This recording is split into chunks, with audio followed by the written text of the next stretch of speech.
Good afternoon. स्वागत है आपका सरकारी रिजल्ट जॉब.com में।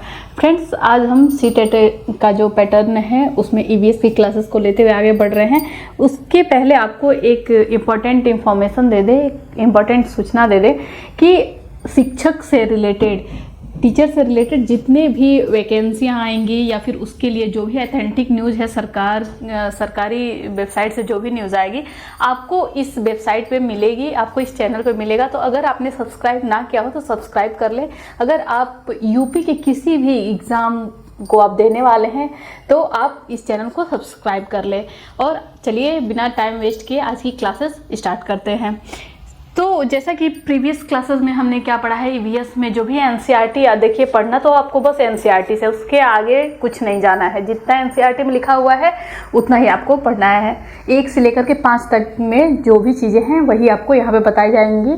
तो इसमें है कि ईवीएस में हम क्लासेस किस चीज़ का ले रहे थे, तो जो भी पौधों के बारे में इंफॉर्मेशन थे, पौधे, बीज, मटर पे जो ग्रेगर जॉन मेंडल के द्वारा की गई, ये सारी इंपॉर्टेंट क्लासेस अभी तक ईवीएस की 2 क्लासेस चली हैं। आज जो है कि लिया जाएगा पक्षियों के बारे में। पक्षियों के बारे में आपसे बहुत ही ज़्यादा पूछा जाता है एनसीईआरटी पे बेस्ड, और एक एक पॉइंट इसका बहुत ही ज़्यादा महत्वपूर्ण हुआ, क्योंकि अब जो आपकी ऑनलाइन क्लासेस चल रही हैं, कई सारे शिफ्ट में हो रही हैं, तो हर एक क्वेश्चन, जैसे कि इसमें कितना क्वेश्चन न्यू बनाएगा एग्जामिनर, एक एक पॉइंट जो भी एनसीईआरटी में दिया हुआ है यहाँ पे आपके लिए महत्वपूर्ण है। तो आप हर एक पॉइंट पे गौर करिएगा। और इससे ज़्यादा पढ़ने की, मैं बार बार कह रही हूँ कि इससे ज़्यादा पढ़ने की कोई ज़रूरत नहीं है। यहाँ से आप स्क्रीनशॉट लेकर के, आपको नोट्स भी नहीं बनाने, यहाँ से स्क्रीनशॉट्स लेकर के और बस आप अपनी पढ़ाई जो है कि आगे करते जाइए। देखिए एग्जाम में हूबहू ऐसा, ये आपके एनसीईआरटी में ऐसा दिया हुआ है, बच्चों के बुक में ऊपर ही दिया हुआ है मोर के बारे में एक पहेली टाइप का, ताकि बच्चों का जो है कि आईक्यू लेवल बढ़े, उसलिए पहेली टाइप का दिया हुआ है। और ये ज्यों का त्यों आपके ऑनलाइन एग्जाम में 2020 का जो ऑनलाइन एग्जाम हुआ, 2021 का जो ऑनलाइन एग्जाम, 2021 का जो ऑनलाइन एग्जाम हुआ था 2021 का, उसमें ज्यों का त्यों ये पहेली पूछ दिया था। क्या पहेली है इसमें? पहले तो राष्ट्र पक्षी यानी कि नेशनल बर्ड भारत में किसको कहा जाता है, तो मोर को लिया गया। ये कब लिया गया ये भी बन सकता है, तो 26 जनवरी 1963 यानी 26 जनवरी 1963 यानी कि 26 जनवरी 1963 को भारत को राष्ट्रीय पक्षी घोषित किया गया। 1947 में भारत आज़ाद हुआ, 1950 में संविधान लागू हुआ और 1963 में मोर को भारत का राष्ट्रीय पक्षी घोषित किया गया है 26 जनवरी 1963 को।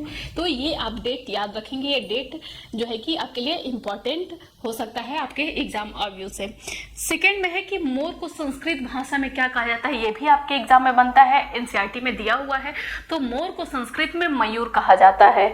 बहुत ही छोटी छोटी कॉमन बातें हैं, लेकिन एग्जाम में चूंकि प्रेशर होता है उस वजह से ये सब चीज़ें मिस्टेक हो सकती हैं। तो आप एक बार इसको जो है कि देख लेंगे तो ये गलती नहीं होगा। अब है कि मयूर का जंतु वैज्ञानिक नाम क्या है, तो मयूर का जंतु वैज्ञानिक नाम है पाओकिस्टेटस। क्या है? पाओकिस्टेटस, ये जो है कि मोर का वैज्ञानिक नाम होता है। अब इसमें पहेली क्या दिया हुआ है कि एक पक्षी ऐसा जिसके दुम पर पैसा, एक पक्षी ऐसा जिसके दुम पर पैसा, सिर से एक पक्षी ऐसा जिसके दुम पर पैसा, सिर से दुम तक नीला ही दिखे, नीला ही नीला। तो सिर पे जिसके दुम पर पैसे की क्या बात कर रहा है, तो देखते हैं कि आप जो ऐसे मोर होता है, मोर हमारा क्या है? राष्ट्रीय पक्षी है। इसको कब जो है कि 26 जनवरी 1963 को इसको भारत का राष्ट्रीय पक्षी घोषित किया गया। और एक मोर की ये भी विशेषता होती है कि मोर जो है कि देता है कि कब दुखी हो जाता है। तो मोर का चूंकि पैर बहुत ही गंदा होता है आकृति में, तो मोर जो है कि बहुत ऐसे खुश रहता है, खुश मिजाज रहता है, लेकिन जब उसका ध्यान अपने पैरों की तरफ जाता है तो बहुत ही ज़्यादा दुखी हो जाता है, ऐसा कहा जाता है। तो इसमें दुम पे पैसा की बात क्यों कही गई, तो इसके पंख पे आप देखते होंगे कि जब ये जो है कि अपनी पंख फैलाता है नाचने के लिए, इसके दुम पे कुछ ऐसी आकृति दिखती है आपको। तो इसी को कहा गया है कि पैसा ही पैसा। ये बच्चों में पहेलियाँ बुझाने के लिए, उनका आईक्यू टेस्ट करने के लिए, उनका जो है कि आईक्यू बढ़ाने के लिए इस तरीके के गेम अब खिलाए जाते हैं, ताकि बच्चों का आईक्यू लेवल जो है कि अच्छा हो सके। तो उस पर ये पहेली बुझाई जाती है। तो ये आपके एनसीईआरटी में ज्यों का त्यों दे दिया है, इसलिए आप एक बार गौर करेंगे। तो इसी को कहा जाता है कि जिसके दुम पर पैसा। इसी आकृति को कही गई है।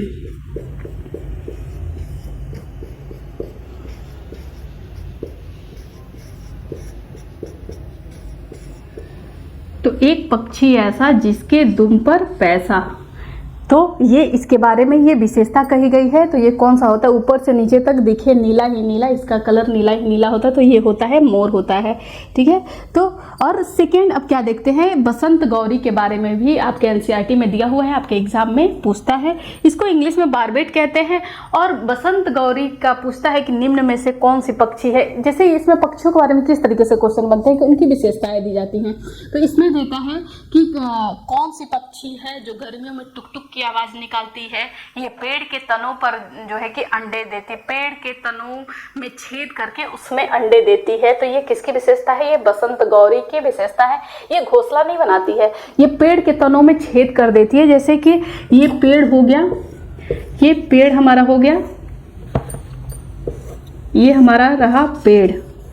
तो ये क्या करती है कि इसके तनों में इस तरीके से छेद कर देती है और ऐसे बैठी रहती है ये पक्षी। इसका चोंच बहुत ही ज़्यादा क्या होता है, इसका चोंच बहुत ही ज़्यादा नुकीला होता है।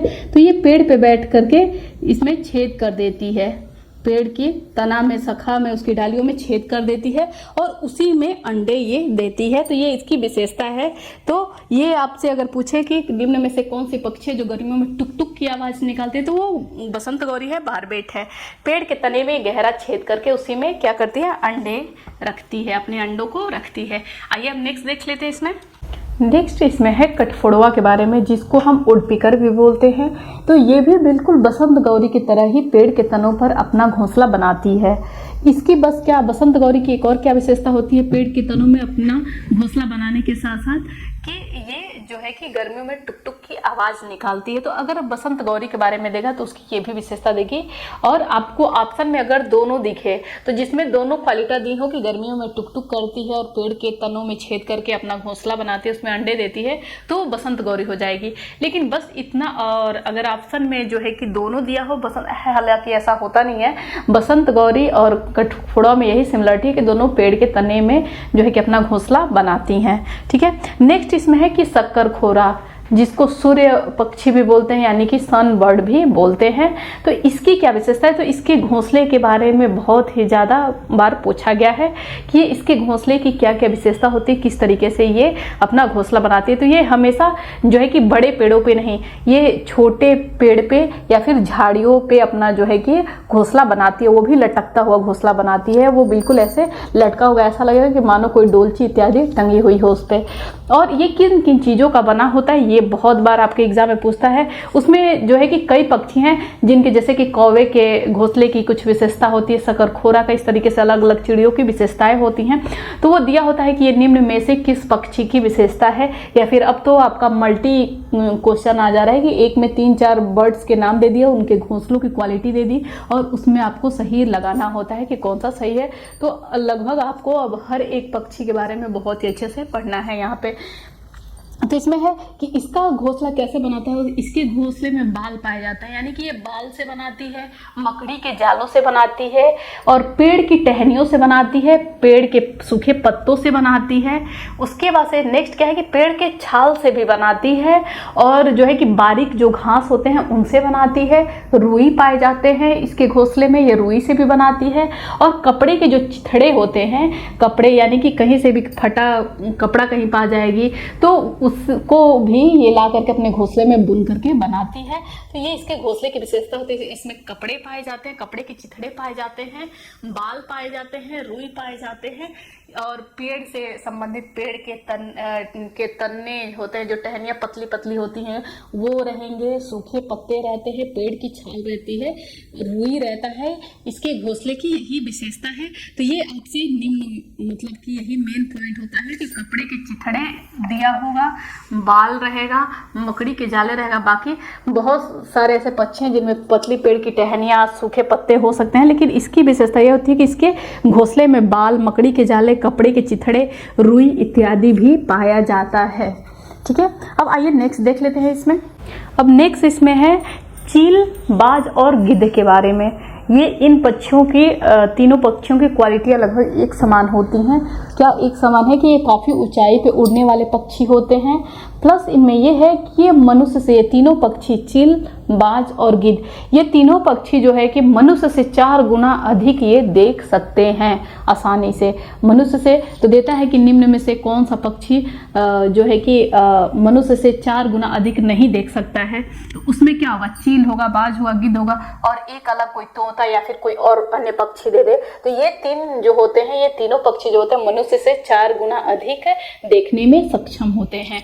नेक्स्ट इसमें टॉपिक है कि जो है कि आपके एनसीईआरटी में दिया हुआ है चील पक्षी के बारे में कि इसके पूछे जो होती है खांचे वाली होती है। खांचे वाली कहने का मतलब क्या कि जैसे ये चील पक्षी है, ठीक है, जो भी है, तो इसकी जो पूंछ होगी वो खांचे वाली होती है। ऐसे उसमें आकृतियां होती हैं। तो यही दिया है कि चील पक्षी की पूंछ में जो है कि पूंछ जो है खांचे वाली होती है। इसमें जो है कि थर्ड पॉइंट है कि गिद्ध के बारे में बताया गया है कि गिद्ध मरे हुए जानवरों को खा करके जो है कि जगह को साफ कर देता है, यानी कि ये क्या करता है, वातावरण को शुद्ध बनाए रखने में इसके बहुत ही बड़ा योगदान होता है। जो भी पशु मर जाते हैं उनको ये खा करके उस जगह को साफ कर देता है, वायु प्रदूषण जिससे कि काफ़ी हद तक कम रहता है। लेकिन एक सोचने वाली बात है, एक चिंताजनक बात है कि गिद्ध लगातार विलुप्त होते जा रहे हैं। रेड डाटा बुक में इनका नाम जो है कि रखा गया है। ये लगातार ये विलुप्त होते जा रहे हैं। सरकार इन पे कार्य कर रही है कि जो भी हैं उनका संरक्षण किया जाए और उनको बढ़ाने की स्थिति लाई जाए, नहीं तो ये धीरे धीरे विलुप्त हो जाएंगे। ये बिल्कुल जो है कि खतरे जो है बिल्कुल समाप्त होने की कगार पे ये चल रहे हैं। इसका कारण क्या है कि जो पक्षियों को इसका कारण क्या है, जो भी जानवरों को अगर कोई बीमारी हो जाती है, जैसे कि गाय है, भैंस है इत्यादि जो भी जानवर है, उन्हें कोई बीमारी हो जाती है या फिर उनका कोई अंग सड़ जाता है तो उस पर जो कीटनाशक दवाई लगाई जाती हैं या फिर उनको इंजेक्शन के माध्यम से जो दवाएं दी जाती हैं वो कोई उसमें इतने खतरनाक होते हैं कि उनके मरने के बाद तक उसमें वो जो है कि दवाएं कार्य करती रहती हैं। और जब ये पक्षी, गिद्ध पक्षी उनके मरने के बाद उनको उपयोग में लाता है, उनको खाता है, तो कहीं ना कहीं ये इसको जो है कि नुकसान पहुंचाता है, गिद्ध पक्षी को नुकसान पहुंचाता है, जिससे कि ये जो है कि जिससे इनकी आकस्मिक मृत्यु हो जाती है, समय से पहले इनकी मृत्यु हो जाती है और ये धीरे धीरे विलुप्त होने की कगार पर हैं। तो ये बहुत ही संकटजनक बात है और बहुत ही ये चिंता की बात है और सरकार इस पे लगातार कार्य कर रही है। चील पक्षी, अब इसमें नेक्स्ट जो है कि चील पक्षी की विशेषता है, क्या विशेषता है कि ये जमीन पे पड़ी हुई किसी भी चीज को 1 से 2 किलोमीटर ऊपर से ही देख लेता है, ठीक है। अब आइए नेक्स्ट देखते हैं इसमें आपको दर्जिन चिड़िया। जैसा कि नाम से ही पता चल रहा है कि दर्जिन यानी कि दर्जी का काम करे, यानी कि टेलर का काम करे। इसको इंग्लिश में भी टेलर बर्ड के नाम से जाना जाता है। तो दर्जी का काम क्या होता है, सिलाई का काम होता है। तो इसकी भी सेम यही विशेषता होती है कि ये अपने चोंच के माध्यम से 2 पत्तों को लेती है और 2 पत्ते ऐसे आमने सामने होते हैं, इनको ये आपस में जो है कि सिलने का काम करती है। ये अपनी चोंच के माध्यम से घास से जो है कि पत्तों को सील करके दोनों तरफ से ये बिल्कुल ऐसे थैली नुमा बना देती है और जब ये थैली नुमा सील के तैयार कर देती है तो उसी में अपने अंडे को देती है। तो ये इसकी विशेषता होती है। तो ये तो आपको जो है कि अगर सारा दिया रहेगा, घोंसलों की विशेषता दी रहेगी, तो दर्जन चिड़िया को तो पहचानना आसान होगा क्योंकि दर्जन से सिलने का काम करती है। तो ये पत्तों को सीलकर थैली नुमा बनाती है और उसी में अंडे देती है, ये इसकी विशेषता होती है। प्लस इसमें क्या है कि किससे बुनती है, अपनी नुकीली चोंच से पत्तों को सी लेती है। किससे, अपनी नुकीली चोंच। इसकी चोंच बहुत ही ज़्यादा नुकीली होती है जिसके माध्यम से ये सी लेती है। आइए हम नेक्स्ट देख लेते हैं इसमें। अब इसमें नेक्स्ट है बीवर पक्षी के बारे में। इसके पीछे बहुत ही इंटरेस्टिंग है कि बीवर पक्षी में क्या होता है कि इसमें जो नर बीवर होते हैं, यानी कि जो पुरुष वर्ग होता है पक्षियों में, बीवर पक्षी में जो नर पुरुष होता है, वो सारे नर पुरुष जो नर पक्षी होता है बीवर में, जो नर बीवर होता है, वो सारे जो है कि नर बीवर अपने अपने घोंसले बनाते हैं और जो मादा बीवर होती है वो सारे घोंसलों को देखती है और जो उनमें से उसको सबसे ज़्यादा पसंद आता है उसमें जो है कि जाकर के अंडे देती है। तो एक तरीके से स्वयंवर की तरह हो जाता है कि जो उसमें से पसंद आता है उसको सेलेक्ट करती है। और इसमें घोंसला कौन बनाता है, तो नर बीवर घोंसला बनाता है, सारे नर बीवर घोंसला बनाते हैं और मादा बीवर सबको देखती है एक एक करके, और उसमें से जो उसको पसंद आता है अपने चॉइस के हिसाब से उसमें अंडे देती है। तो ये बीवर पक्षी की विशेषता होती है। नेक्स्ट इसमें फाख्ता के बारे में बताया गया है। फाख्ता यानी कि डव यानी कि जो कबूतर की तरह, ये भी कबूतर की ही श्रेणी में आते हैं फाख्ता। तो फाख्ता जो है कि कैसे जगहों पे घोंसले बनाता है, तो ये कैक्टस पे, यानी कि ये कटीली झाड़ियों बनाता है, कहने का मतलब ये है। तो ये कैक्टस के पेड़ हो गए या फिर मेहंदी की झाड़ियाँ हो गई। देखते हैं कि मेहंदी के पौधे छोटी झाड़ियों की तरह होते हैं, तो मेहंदी की मेड़ में या फिर कांटों के बीच में ये अपना घोंसला बनाते हैं।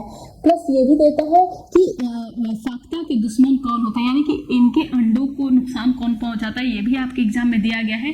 तो बिल्ली से डर होता है, चूहों से डर होता है, मनुष्यों से डर होता है, ये सब लकड़ियों से डर होता है, ये सब इसके अंडे को नुकसान पहुंचाते हैं, इसलिए ये जो है कि फाख्ता के दुश्मन कहे जाते हैं। अब नेक्स्ट है इसमें उल्लू। उल्लू की क्या विशेषता है, देता है कि निम्न में से कौन सा पक्षी है जो अपने सर को पूरा घुमा सकता है, पीछे तक घुमा लेता है। तो इसमें 360 डिग्री, यानी कि बिल्कुल जैसे कि इसको पूरा घुमा करके फिर सामने ला दो, तो वो कौन कर सकता है, एकमात्र उल्लू ऐसा पक्षी है जो अपने सिर को 360 डिग्री पे यानी कि बिल्कुल गोल घुमा लेता है। प्लस इसकी क्या विशेषता है कि इसकी आंखें अन्य पक्षियों की आंखें क्या होती हैं, देखते हैं कि पक्षियों का जैसे ऐसे चेहरा है, तो एक आंख इधर होता है, एक आंख इधर होता है, और वो भी माथे पे होता है, ऊपर की तरफ होता है, जिससे वो चारों तरफ देख पाते हैं। लेकिन और उनकी क्या होती है, पक्षियों की एक और क्या विशेषताएं होती है, मनुष्यों की तरह उनकी पुतलियां नहीं घूमती हैं, मनुष्यों की तरह उनकी पुतलियां नहीं घूमती हैं, टिकाऊ होती हैं, जबकि मनुष्यों की पुतलियां घूमती हैं। वो अपने चेहरे को स्थिर रख के अपनी आंखों को घुमाकर इधर उधर की चीजें देख सकता है, जबकि पक्षी अपना सिर मोड़ेगा तभी वो देख सकता है, और उनके अक्सर माथे पे ऊपर की तरफ आंखें होती हैं। लेकिन उल्लू की ये विशेषता है कि मनुष्यों की तरह इसकी दोनों आंखें सामने की तरफ होती हैं। तो देता है कि निम्न में से किस पक्षी की आंखें मनुष्यों की तरह सामने की तरफ होती हैं, तो उल्लू है। और प्लस ये अपना सिर 360 डिग्री घुमा सकता है। और इसमें गलती की संभावना कहाँ होती है, तो उल्लू के बारे में दिया है कि ये अपना गर्दन पीछे तक घुमा सकता है, लेकिन वहीं पे इसमें एक्स्ट्रा एक वर्ड जुड़ जाए कि कौन सा ऐसा पक्षी जो अपने सिर को झटके से घुमाता है। तो गर्दन तो ये भी घुमाती है, उल्लू भी घुमाता है, प्लस इसके साथ साथ मैना ऐसी पक्षी है जो अपने सिर को झटके के साथ घुमाती है। लेकिन हाँ, ये है कि वो 360 डिग्री यानी कि बिल्कुल पूरा नहीं घुमा लेती है, लेकिन वो झटके से, कहीं भी देखना तो झटके से घुमाएगी, तो उसमें रहेगा कि झटके से अपने गर्दन पीछे घुमाती है, तो कौन सा हो जाएगा, मैना हो जाएगा। अगर झटका शब्द का प्रयोग नहीं हुआ है तब भी गर्दन पीछे तक घुमा सकता है, तो वो उल्लू हो जाएगा। आइए हम नेक्स्ट देख लेते हैं। इसमें मैना के बारे में जैसे कि मैंने आपको पहले बताया, ये भी अपनी गर्दन को आगे पीछे घुमाती है, लेकिन झटके से घुमाती है, ठीक है। अब नेक्स्ट है इसमें कि कलचिड़ी यानी कि इंडियन रॉबिन जिसको बोलते हैं, तो कलचिड़ी की क्या विशेषता होती है, इसके घोंसले की क्या विशेषता होती है, ये भी आपके एनसीईआरटी में दिया गया है बहुत ही डिटेल में। तो ये सारी घोंसलों की विशेषताएं आप जरूर ध्यान से देखेंगे। तो कलचिड़ी जो होती है, इसमें क्या होता है, ये किस तरह कहाँ बनाती है अपना घोंसला, तो ये पत्थरों के बीच में अपना घोंसला बनाती है, ठीक है। और उस घोंसले को बनाने के लिए किन किन चीज़ों का यूज करती है, तो वो भी आप देखेंगे कि ये पत्थरों के बीच में अपना घोंसला बनाती है, और जो है कि नाजुक टहनियों से, बाल से, रुई से, यहाँ पे है कि नाजुक टहनियों से, जड़ों से, अगर उनकी जड़ें हैं उनसे, ऊन, बाल, रुई इत्यादि सब इनके घोंसलों में बिछा रहता है, इन सब चीज़ों से अपना घोंसला बनाती हैं। तो आप एक चीज़ देखेंगे कि अभी हमने आपको शक्कर खोरा के बारे में बताया था, जिसके भी घोंसले में बाल, रुई ये दोनों चीज़ें कॉमन थी ऐसे ही, ठीक है, बाल और रुई। लेकिन इसमें क्या होता है एक्स्ट्रा कि ऊन है, नाजुक टहनियाँ हैं, जड़ें हैं, ये सब रहेगा। लेकिन अगर आपको शक्कर खोरा के बारे में अगर दे रहा है तो उसमें कपड़े के चिथड़े, ये सब चीज़ें आपको एक्स्ट्रा दी रहेंगे। रुई उसमें भी बिछा रहता है, उसके भी उसमें बाल भी रहता है, रुई रहता है, बाल रहता है, कपड़े के चिथड़े होते हैं, तो वो उसकी विशेषता होती है शक्कर खोरा की। जबकि इसमें है कि ऊन, बाल, रुई, जड़ें, नाजुक टहनियाँ ये सब बिछी होती हैं। और एक खास क्या बात है कि ये पत्थरों के बीच में अपना घोंसला बनाती है। यह है कि ये खाती क्या है, तो ये छोटे छोटे कीड़ों को खाती है, और है कि इसका चोंच यानी कि अपना ये जब मुंह खोलते हैं तो इसका चोंच अंदर से लाल होता है, ये भी इसकी विशेषता है। आइए अब नेक्स्ट देख लेते हैं इसमें। अब नेक्स्ट है कौवा पक्षी यानी कि क्रो के बारे में। तो इसकी क्या विशेषता होती है? तो इसकी ये विशेषता होती है कि इसके घोंसले में पेड़ों की टहनियाँ और लोहे के तार इत्यादि पाए जाते हैं। सेकंड, इसकी क्या विशेषता है कि ये कभी भी घोंसला बनाता है तो पेड़ की सबसे ऊंची डाल पे ये अपना घोंसला बनाता है। थर्ड, इसके बारे में क्या एक है कि ये अपने अंडे के साथ साथ कोयल के भी अंडे को सेता है। क्यों? क्योंकि कोयल अपना खुद का घोंसला नहीं बनाती है, वो कौवा जब घोंसला बना लेता है तो उसी के घोंसले में जाके अंडे दे देती है। तो जो है कि कौवा अपने अंडे के साथ साथ इसके भी अंडे को सेता है। ठीक है, तो ये इसके बारे में इतनी विशेषता है कि ये हमेशा ऊंची डाल पर अपना घोंसला बनाता है और इसकी घोंसले में लोहे के तार और लकड़ी की टहनियाँ पाई जाती हैं। ठीक है, कोयल अपना घोंसला नहीं बनाती है, वह कौवे के घोंसले में अंडा देती है और कौवा अपने अंडे के साथ साथ कोयल के अंडे को भी सेता है। ठीक है, अब नेक्स्ट देखेंगे गौरैया पक्षी के बारे में। नेक्स्ट हम देखते हैं गौरैया यानी कि स्पैरो के बारे में। गौरैया पक्षी के बारे में जो है कि बहुत ही इम्पोर्टेंट कई पिछली बार जो है कि गौरैया दिवस कब मनाया जाता है इसके बारे में जो है कि और गौरैया से रिलेटेड कई क्वेश्चन लगातार रिपीट हुए थे आपके एग्जाम में। तो आइए देखते हैं गौरैया के बारे में कि गौरैया कहाँ अपना घोंसला बनाती है। तो गौरैया जो है कि अलमारी के ऊपर, सामान्यतः ये घरों में अपना घोंसला बनाती है। तो घरों में कहाँ पे बनाती है? सामान्यतः अलमारी के ऊपर, या फिर जो कहीं आईना लगा हो तो आईने के पीछे अगर स्पेस हो तो वहाँ पर ये अपने घोंसले को बनाना पसंद करती है। उन जगहों पे ये अपना घोंसला बनाती है और आपको पता है कि घास फूस से ये अपना घोंसला बनाती है। नेक्स्ट इसमें है कि गौरैया के बारे में एक बहुत ही गंभीर विषय है कि गौरैया लगातार, ये चूँकि बच्चों के ये सिलेबस में है, एनसीईआरटी में दिया हुआ है, इसलिए बच्चों को इस तरीके से समझा के ऐसे ज्यों का त्यों आपके एनसीईआरटी में दिया गया है कि गौरैया वह पक्षी है जो दिल्ली में सामान्यतः दिखाई देती थी, पर अब शहरीकरण हो जाने के कारण जो है कि ये बिल्कुल संकटग्रस्त पक्षी में इसकी संख्या होती जा रही है। क्यों? ये बहुत ही चिंता का विषय है। बहुत ही सामान्यतः रूप में दिखाई देती थी परंतु अब नहीं।